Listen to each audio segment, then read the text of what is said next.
हरिओम. आज रविवार 23 ऑगस्ट 2026. सद्गुरू ब्रह्मचैतन्य गोंदवलेकर महाराज आज आपल्याला सांगणार आहेत की वाचनाची आवश्यकता आणि मर्यादा. ऐकूया. पोथ्या आणि संतांचे ग्रंथ आपण मोठ्या प्रेमाने वाचतो आणि सांगतो, पण तशी कृती करत नाही. म्हणून आपण देवाला अप्रिय होतो.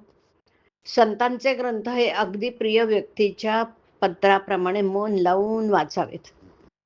हा ग्रंथ माझ्याच करता सांगितला आहे, तो कृतीत आणण्याकरता आहे, ही भावना ठेवून वाचन करावं. ग्रंथ लिहिणाऱ्याची तीव्र इच्छा असते की त्याप्रमाणे लोकांनी आचरण करावं. त्यावरची टीका वाचताना मूळ ग्रंथातला मतितार्थ लक्षात आणावा.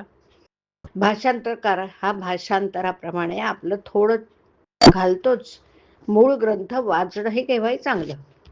संतांचे ग्रंथ हे आईच्या दुधासारखे, तर टीका भाषांतर हे दाईच्या दुधासारखे आहेत. हा फरक जाणून घ्यावा. कित्येकांच्या बाबतीत वाचन हे सुद्धा एक व्यसन होऊन जातं. उगीच वाचित बसण्यात फायदा नाही. नुसत्या वाचनाने काही साधत नाही. जितकं वाचावं तितका घोटाळा मात्र होतो. वाचावं कोणी? तर ज्याला पचवण्याची शक्ती आहे त्याने. बाकीच्या लोकांनी फार वाचू नये. त्यातही वर्तमानपत्र वाचित वेळ घालवणं म्हणजे आपण जगाला घरी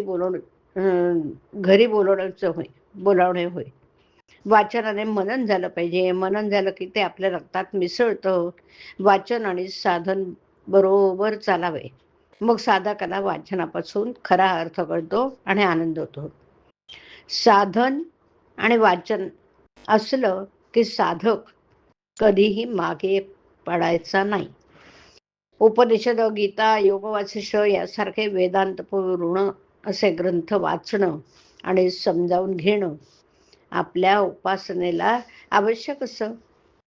गीता ही सर्व ग्रंथांची आई आहे.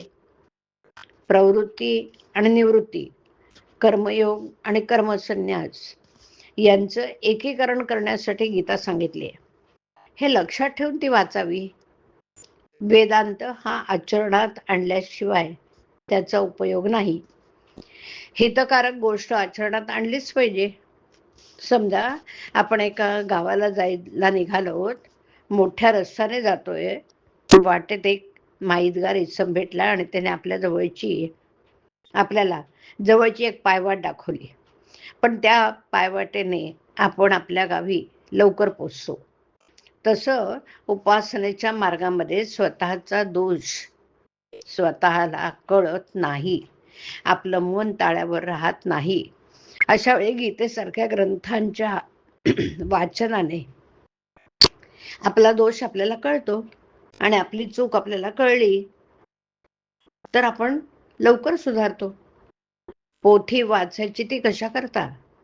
साध्य काय, साधन काय हे जाणून घेऊन त्याप्रमाणे कृती करण्यासाठी. हरिओम. हरिओम तत्सत. हरिओम.